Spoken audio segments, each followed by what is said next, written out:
Platicábamos hace un momento, de acuerdo con el South China Morning Post, el primer caso confirmado de una persona infectada por COVID-19 en China se dio un día como hoy, el 17 de noviembre, pero del año pasado, 2019.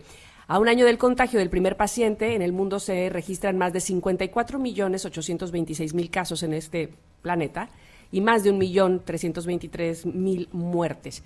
En México, ¿cómo estamos en México? Pues se ha observado un repunte de contagios. Anoche la Secretaría de Salud reportó 1.009.396 casos, 98.861 muertes. Hay estados que ya regresan a semáforo en rojo. En fin, hay muchas cosas todavía que aprender, hay muchas cosas por hacer, a pesar de que, por otro lado, tenemos la noticia de las vacunas. En fin, ¿cómo estamos? ¿Cuál es el panorama el día de hoy? Por fortuna, está con nosotros aquí en el programa la doctora Lori-Ann Jiménez Fibi, doctora en Ciencias Médicas, especialista en microbiología, pero además líder del proyecto Salvemos Conciencia. Doctora, buenos días, bienvenida. Hola, ¿qué tal? Muy buenos días. Gracias por la invitación.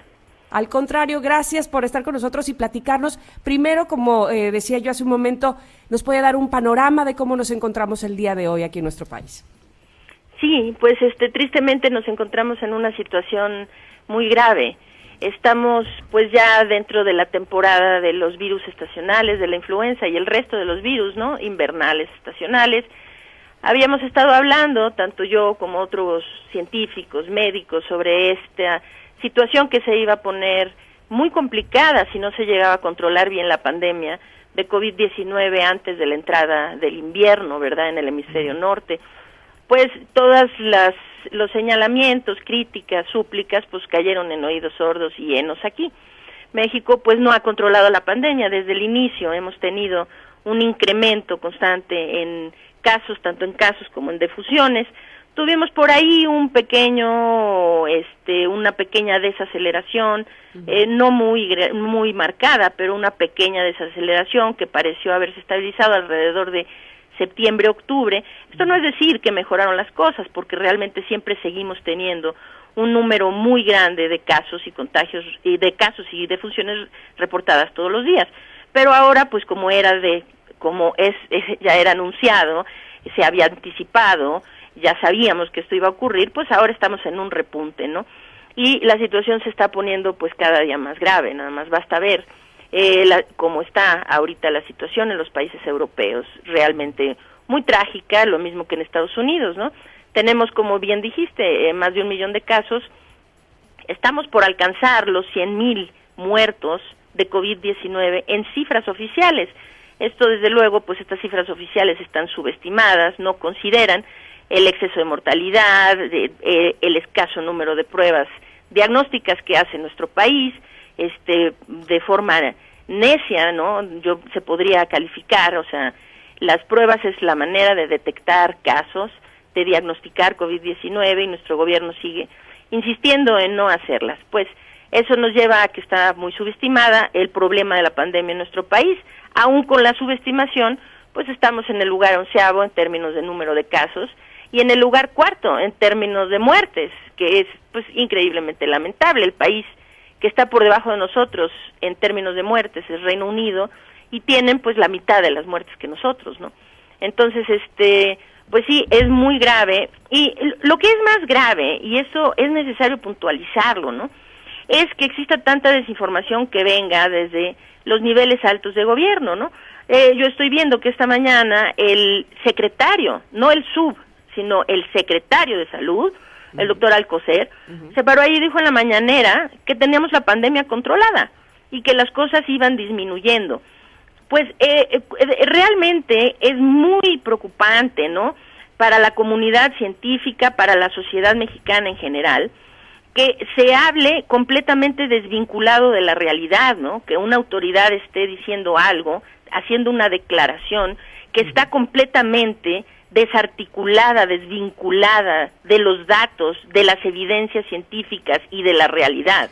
Doctora, en México la pandemia no está controlada y no está en disminución, o sea, vamos en aumento, y lo que se prevé es que los meses invernales sean realmente catastróficos para nuestro país, sí. Ahora, todavía estamos a tiempo de hacer algo, porque a pesar de que en marzo fue cuando nos pidieron que nos quedáramos en casa, que empezáramos a usar protecciones, ha habido mucha información sobre qué es lo que tenemos que hacer, pero todavía siento que hay muchos huecos y tenemos muchas dudas sobre de qué manera podemos protegernos. En lo personal, yo cada vez lo siento como más cerca.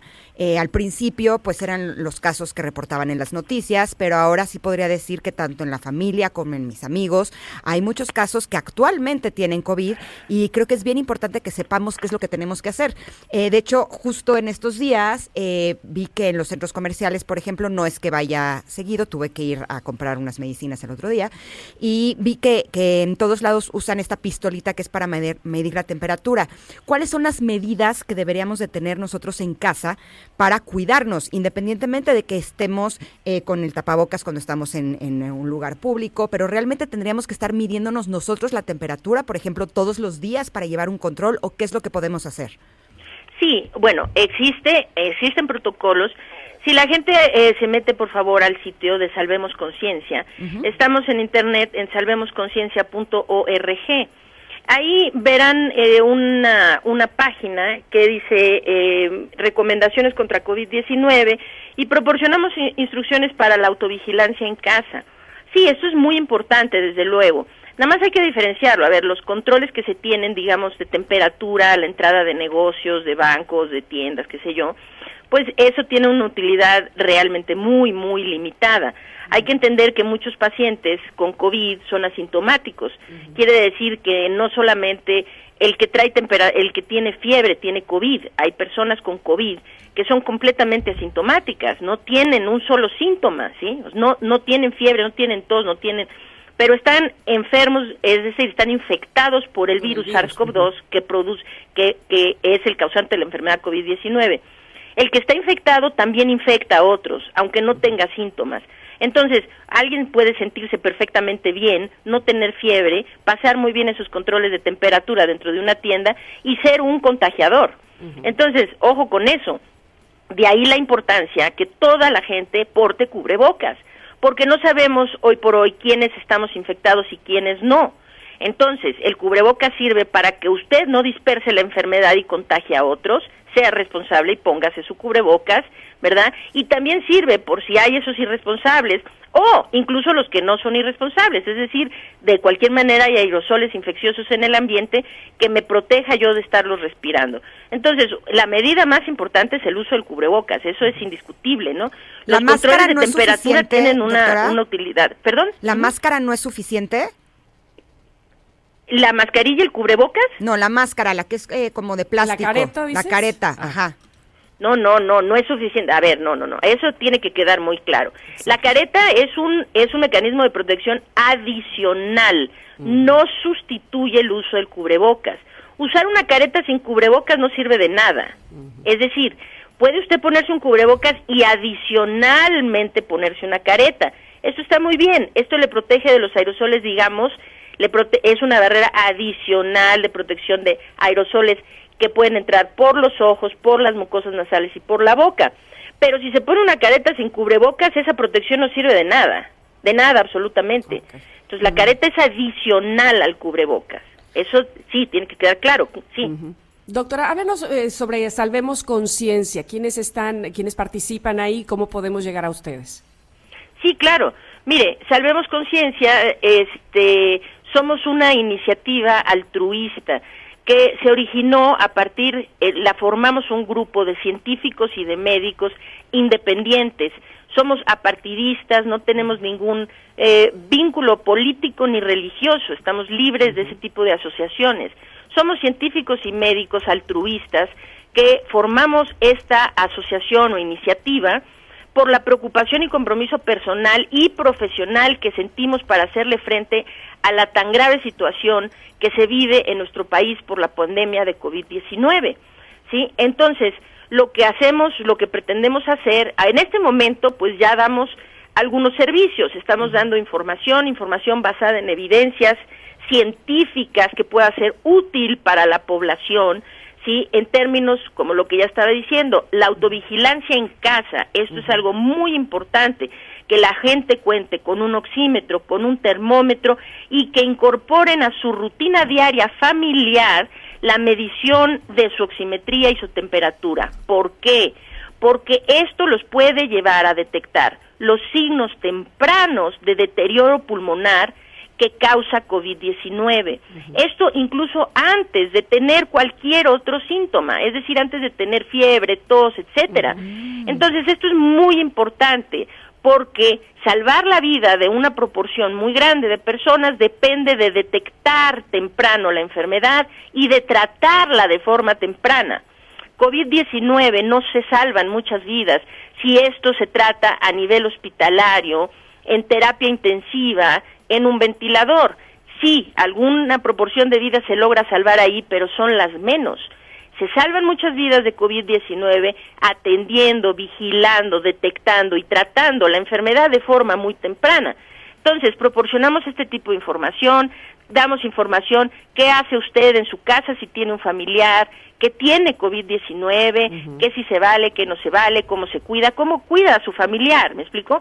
Y información para protección, desde luego prevención del contagio, una serie de cosas. Ahora, nuestro siguiente paso, y esto queremos iniciar, tenemos una fecha de programación de inicio el 15 de diciembre próximo, este 15 de diciembre, vamos a lanzar una plataforma de atención médica temprana contra COVID-19 para la población mexicana, que van a ser tratamientos médicos a distancia gratuitos desde luego, para la población. Esto atendido, como somos todos, por doctores altruistas que trabajamos pro bono, todos. Tendremos en un inicio 150 médicos que estarán atendiendo la plataforma y esperamos poder, por lo menos en el arranque, poder estar atendiendo cuando menos 1,000 casos al mes, 1,000 casos de COVID al mes de forma gratuita, y a medida de que encontremos patrocinadores, empresas, la iniciativa privada, que nos patrocinen la operación diaria y el servicio, el mantenimiento de la tecnología sobre la cual opera la plataforma, podremos ir ampliando. Podríamos llegar a tener la capacidad para dar decenas, incluso centenas de miles de tratamientos al mes. Esto va a depender de los generosos donativos que hagan tanto las personas físicas como las personas morales, las fundaciones, etcétera. Estamos actualmente recibiendo donativos en la página, de hecho, de Salvemos Conciencia. Hay un mecanismo ahí para hacer donativos. Los donativos se reciben a través de la Fundación Mexicana de la Salud, FunSalud, de tal suerte que todos los donativos son deducibles de impuestos. Entonces, esta plataforma empieza el 15 de diciembre, esta nueva plataforma. Esa es la programación que tenemos ahorita. ¿Y se llama Salvemos Conciencia también? El 15 de diciembre. ¿La app se llama Salvemos Conciencia? No es una app ahorita, habrá una app en su momento. Ahorita es un sitio de internet. La iniciativa se llama Salvemos Conciencia y el sitio de internet es salvemosconciencia.org. Doctora, hemos recibido cualquier cantidad de información y llega un momento en donde ya hasta nos hacemos bolas y ya no sabemos qué es real y qué no. Una de ellas es que se ha dicho que hay 4 tipos, algunos dicen que si ya te dio una vez ya no te vuelve a dar, otros dicen que si te vuelve a dar te va a dar más fuerte. ¿Cuál es la información real? Ok, la información real es esto. La inmunidad de tipo humoral, es decir, la inmunidad que una persona adquiere por vía de anticuerpos, de la producción de anticuerpos, cuando se infecta por COVID-19, esta inmunidad no es duradera, es decir, que dura solamente unos cuantos meses. Hay personas que pierden la inmunidad después de 2 o 3 meses y personas que les dura más, les puede durar 6, 8 meses y después cae la inmunidad. Una vez que la persona queda sin los anticuerpos protectores contra SARS-CoV-2, el virus que causa COVID-19, las personas volvemos a quedar expuestas a podernos reinfectar. La reinfección es una realidad, está bien documentada, no 1 o 2 casos, son miles de casos ya documentados alrededor del mundo en los 5 continentes. Quiere decir que la reinfección es una realidad. Ahora, ¿se reinfecta uno por quién? Por el mismo virus. Hay que entender esto, la gente habla de mutaciones del virus como muy al aire sin saber exactamente de lo que están hablando. Todos los virus mutan y mutan a ritmos muy acelerados. El SARS-CoV-2 no es la excepción. De hecho, a la fecha hay registradas ya, descritas, más de 4.816 mutaciones de SARS-CoV-2. Sí, ha mutado muchas veces, como era de esperarse, pero ninguna de estas mutaciones necesariamente le ha conferido ningún tipo de característica que lo haga más virulento ni más infeccioso. Había una que sugería que lo volvía más infeccioso, pero esto probó no ser cierto. Entonces, a ver, esto no es debido a ninguna mutación, ¿ok? Es debido a que la persona pierde la inmunidad contra la enfermedad. La inmunidad, esto no es algo raro, esto pasa con muchas enfermedades. Hay enfermedades que una vez que las padecemos nos confieren inmunidad durante toda la vida o casi toda la vida, o algunas que nos confieren inmunidad durante algunos años, o durante algunos meses, o durante algunos días, ¿no? Bueno, COVID-19 nos confiere inmunidad más o menos entre 3 y 8 meses, y después la perdemos. Entonces, una vez perdiéndola, quedamos otra vez susceptibles a reinfectarnos. Ahora, mucho se ha hablado, hay quienes dicen, no se preocupe, en la reinfección le va a dar muy leve. Hay quienes dicen, preocúpese demasiado, porque en la reinfección se va usted a morir. Ni una ni otra es cierta. Es decir, las reinfecciones son tan aleatorias como la primera infección. Hasta ahorita, por lo menos, hasta donde la ciencia nos dice hoy, no hay un estándar. Hay personas que en la reinfección han tenido infecciones muy leves. Es decir, vamos a dar un ejemplo. En la primera infección le fue bastante mal a la persona y tuvo un caso relativamente severo de COVID. Se reinfectó y en la reinfección le fue muy bien, o sea, quedó asintomático prácticamente, una gripita, no pasó a más. Pero hay personas que les fue muy bien en la primera y en la segunda, pues acabaron en terapia intensiva. Ahora, hay personas que les fue mal en la primera y mal en la segunda y quienes les fue bien en ambas. Eso quiere decir que no tenemos ahorita concretamente un patrón para definir, para poderle decir a alguien, preocúpese mucho o no se preocupe nada por las reinfecciones. Lo que sabemos con seguridad es que COVID-19 es una infección potencialmente letal. Entonces, ya sea en primera infección o en segunda, tercera o la que sea reinfección, la gente debe protegerse del contagio. Totalmente. Sin duda. Protegerse del contagio es la clave. Hace unos días, y para no terminar esta plática sin hablar de ese punto, hace unos días supimos o tuvimos como una luz en el camino, queremos pensar, con respecto a la vacuna de Pfizer, ahora también la de Moderna. ¿Qué opina usted sobre las vacunas? Sí, claro. Bueno, son noticias muy alentadoras, sin duda. Es muy alentador saber que Pfizer tiene una vacuna que está pintando en su fase 3 para tener 90% de efectividad y que Moderna tiene una que está pintando en su fase 3 para tener un 94.5% de efectividad. Esas son noticias alentadoras, sin duda. Pero debemos no perder la perspectiva y contextualizar todo esto. Es una cosa tener eso como una mira hacia el futuro, de que sí, eventualmente habrá una manera de que la vida pueda verse ya sin esta preocupación del COVID-19, ¿verdad? Sí, pero hay que contextualizarlo y decirlo con claridad. Ninguna de estas vacunas vendrá a tiempo para salvar al siguiente millón y medio, 2 millones de personas que se van a morir alrededor del mundo. En México, la vacuna de Pfizer requiere una red fría de ultracongelación. Quiere decir que difícilmente esa vacuna alguna vez llegará a México. Aquí no contamos con esa infraestructura. Quiere decir que, bueno, Pfizer puede tener una excelente vacuna a la cual la población mexicana nunca tendrá acceso. Entonces, a ver, Moderna sí. Moderna es una vacuna que viaja a menos 20 grados, es una red fría más o menos estándar, no es ultracongelación, se almacena todavía durante un mes en refrigeración a 4 grados centígrados, o sea, es más amigable en términos de la logística para distribuirla y almacenarla. Pero ninguna de estas vacunas, es que hay que entender esto, una vacuna no salva vidas, las vacunas no salvan vidas, lo que salva vidas es la vacunación. Y hay un trecho gigantesco entre tener una vacuna y tener a una población vacunada. Claro. Entonces, tener una vacuna es una gran noticia, ya tenemos una vacuna, sí. Ahora hay que producirla. tiene que pasar por toda la parte legislativa y de normatividad de aprobación para cada país diferente en donde se vaya a distribuir. Eso lleva un tiempo, la producción lleva un tiempo, la distribución, las redes, la estrategia para que esto llegue a nosotros los ciudadanos de a pie, ¿me explico? Totalmente. ¿Cómo lo hacen llegar a nosotros y puesto en nuestro brazo en una jeringa, ¿no? Entonces, eso puede llevar meses hasta años lograr esa estrategia.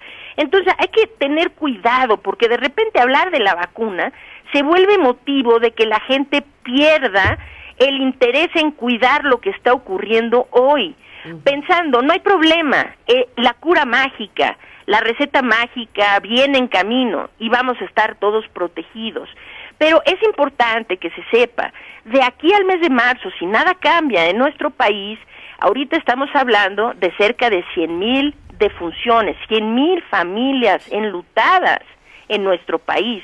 De aquí a marzo, ese número podría irse a 200, 250 o más familias adicionales. Es decir, van a ser meses muy difíciles. Y entonces, estar hablando de una vacuna que aquí en México podría no llegar hasta el tercer o cuarto trimestre del año siguiente, si esto va a ser una excusa para que la gente se descuide y empiece a no protegerse del contagio, a no autovigilarse en casa, a no tomar las medidas correctas, entonces dejemos de hablar de la vacuna porque está resultando contraproducente a salvar vidas el día de hoy. Entonces, es cierto, hay noticias muy alentadoras, esto nos debe dar gusto a todos, pero debemos saber que la vacuna no llegará pronto. La vacuna para nosotros los mexicanos será hasta finales del año que entra. Totalmente. Si nos va bien. Doctora, nos están llegando muchísimas preguntas, pero también entendemos que usted tiene ciertos tiempos. ¿Será posible que nos podamos ir un corte y regresar con usted para seguir preguntándole algunas cosas? Desde luego, con muchísimo gusto. Le agradecemos muchísimo. Entonces vamos a ir un corte rápidamente y regresamos con Ingrid y Tamara y más preguntas para la doctora sobre el COVID. Le agradecemos muchísimo a la doctora Lori-Ann Jiménez Fibi, líder del proyecto Salvemos Conciencia y doctora en Ciencias Médicas, especialista en microbiología, que se haya quedado con nosotros porque estamos recibiendo muchísimas preguntas sobre el COVID-19. Doctora, gracias. Aquí hay una pregunta que me parece muy interesante, es ¿qué hago si un familiar mío se contagia, pero el resto de la familia no y todos vivimos en el mismo inmueble? Sí, bueno, lo que deben hacer es tratar de aislarse lo más posible, es decir, cuidarse del contagio de esa persona que está infectada. Ahora, en el proceso, pues no pueden abandonar a la persona porque evidentemente es quien requiere atención, ¿verdad? Entonces, la forma dentro de un hogar en donde no hay el espacio suficiente para que estén así físicamente en espacios muy separados, es dentro del hogar requieren utilizar cubrebocas todo el tiempo que estén en la cercanía con la persona infectada. Muy importante que el resto de la familia se resguarde del infectado, por lo menos durante 14 días, para evitar que se propague el contagio dentro de la familia. Esto se logra ventilando los espacios, hay que ventilar los espacios dentro del hogar. Es importante que no se estanque el aire porque se acumulan los aerosoles infecciosos que pueden transmitirse entre personas en la respiración. Entonces, esto es una de lo más importante, tratar de protegerse todos del contagio, manteniendo distancia de la persona infectada, utilizando cubrebocas dentro del hogar, ventilando el espacio y, desde luego, todos requieren entrar en un protocolo de autovigilancia diaria. En cada hogar mexicano necesitan tener un oxímetro y un termómetro y llevar en el sitio de Salvemos Conciencia, en la página Recomendaciones contra COVID-19, proporcionamos esta información y de hecho tenemos disponible para el público todo de forma gratuita, desde luego. Esto es lo que es un servicio que damos a la comunidad. Hay un formulario que pueden descargar para llenarlo, ya sea en su computadora, en su dispositivo móvil, o bien imprimirlo y llevarlo escrito a mano. Es un formulario donde pueden llevar sus mediciones de oximetría. La oximetría es el porcentaje de oxígeno en su sangre. Esto es muy importante porque la oximetría nos puede marcar de forma muy temprana el inicio de un deterioro o un daño pulmonar. Y lo que es más importante en COVID-19 es detectar estos signos que son silenciosos. la persona puede no sentirse muy enferma, no tener fiebre, no tener malestar general, no tener muchos de los síntomas que asociamos típicamente con COVID, pero puede empezar a tener disminución en sus niveles de oxígeno. ¿Cuánto es una buena oxigenación, doctora?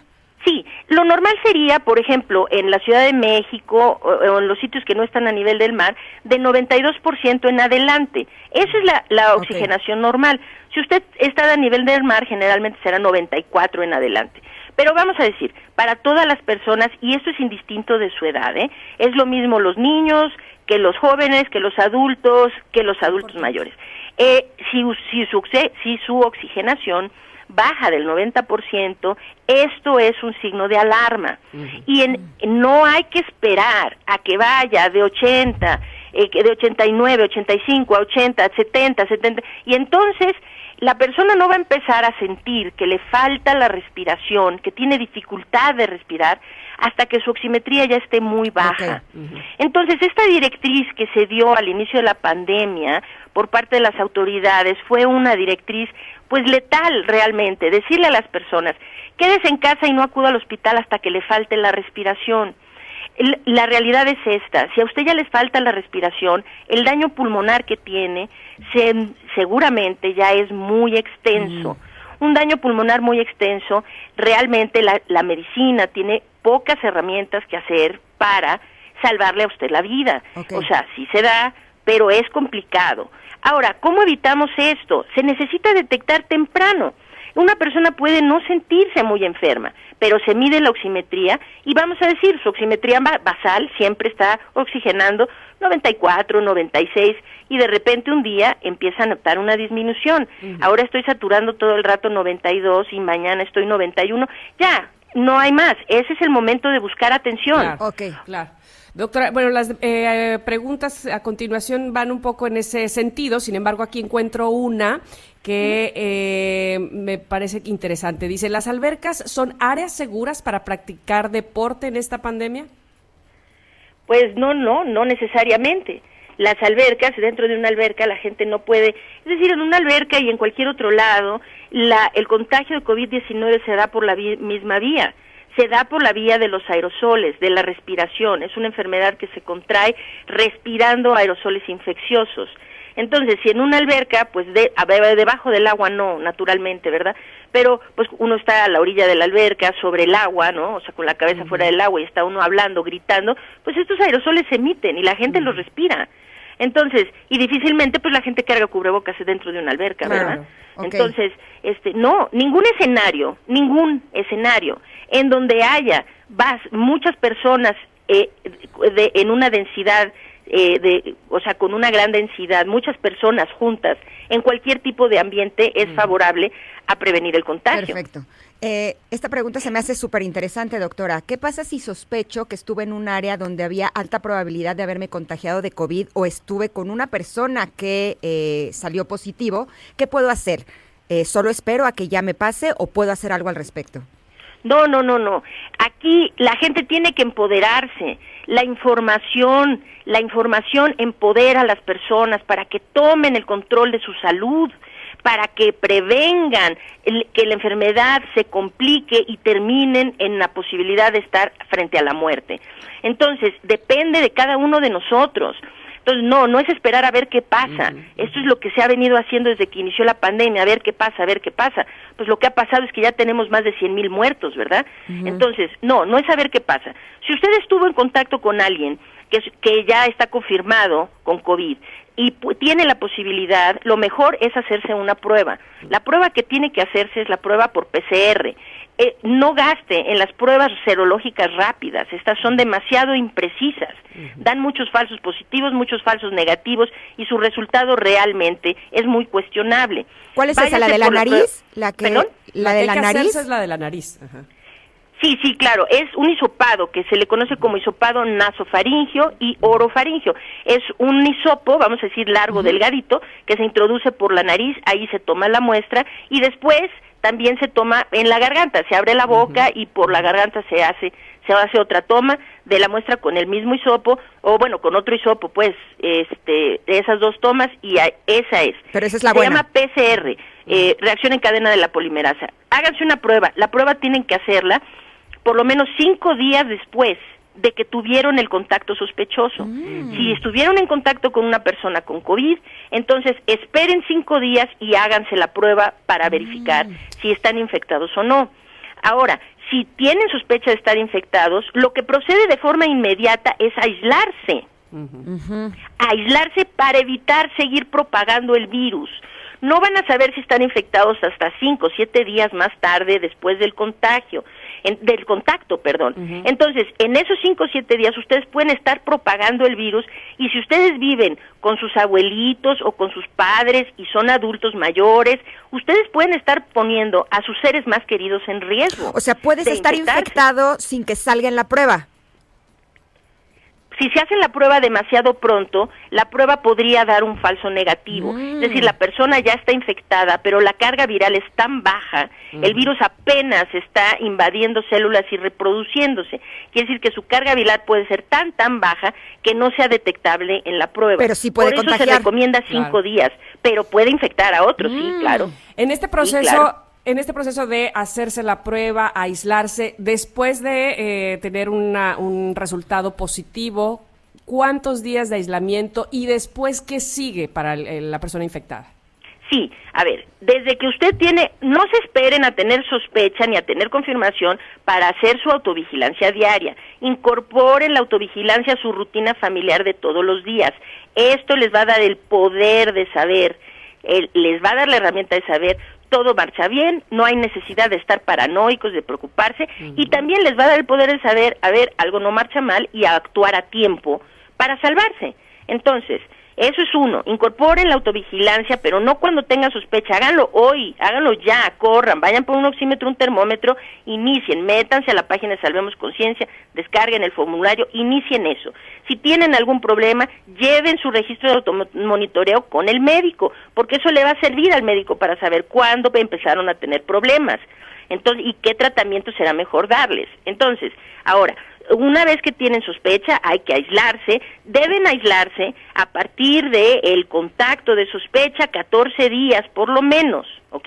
Deben aislarse durante 14 días. Evitar, lo que procede, lo más importante, número 1, es eviten contagiar a otros. Esta es la manera que podemos contribuir a cortar las cadenas de transmisión. Si yo ya tengo síntomas o tengo confirmación por prueba de que estoy infectada, contacten a toda la gente con la que tuvieron, valga la redundancia, contacto. Sí, háganles saber, ¿saben qué? Salí positivo, por favor, cuídense ustedes. Ustedes pueden ayudar a cortar las cadenas de transmisión. Infórmenle a la gente con la que estuvieron en contacto que están infectados, ¿sí? Para que ellos puedan hacer lo mismo y cuidarse. Es decir, ustedes se cuidan y cuidan a los demás. Se trata en esto estamos todos y debemos trabajar como equipo para protegernos, evitar el contagio. Entonces, lo primero es eviten contagiar a otros, informen a los demás si es que están contagiados para que ellos hagan lo mismo. 1, manténganse en aislamiento 14 días, lleven la autovigilancia en casa, eso es lo más importante. Entonces, pues hagan eso. Ahora, después de los 14, si no tuvieron síntomas durante los 14 días, pues ya les fue muy bien. Si sus autovigilancias no les marcan ningún problema, ningún signo de alarma, quiere decir que padecieron COVID y fueron del 40% muy afortunado que padece COVID de forma verdaderamente asintomática, sin problemas, ya está, ¿ok? Ya quedaron muy bien. Si empiezan a presentar síntomas o tienen algún signo de alarma, necesitan buscar atención lo más pronto posible. Esto podría evitarles la hospitalización y desde luego la muerte. Toda esta información tan valiosa que nos está dando la doctora la encontramos en Salvemos Conciencia. Esta es la página, esta es la plataforma, ¿verdad? Es correcto, sí. Cada día estamos proporcionando más. Nos encuentran también en redes sociales. Estamos en las principales, ¿no? En Twitter, en Facebook, en Instagram, en YouTube, etcétera. Perfecto. Y en la página cada día estamos publicando más información. Si hay información en particular que creemos que es importante sobre alguno de estos temas, la empezamos a ampliar y demás. Lo importante es proporcionarle a la población información que les sirva de primera mano para cuidarse, para cuidar a sus familias. ¿sí? De verdad le agradecemos enormemente, Totalmente. doctora, que nos haya dado su tiempo, su conocimiento. Esto estuvo realmente interesante y yo creo que lo que usted dice es totalmente cierto. Tenemos que hacer equipo y si todos estamos conscientes de qué es lo que podemos hacer, lo vamos a lograr. Le mandamos un abrazo enorme y gracias por esta entrevista. Nada que agradecer, ha sido un verdadero placer. Que estén muy bien, buen día. Al contrario, hasta luego, muchas gracias. Y no bajar la guardia, que eso fue lo que nos dijo desde el principio, no bajemos la guardia, todavía hay mucho por hacer y mucho por aprender e informarnos. Son las 11:27.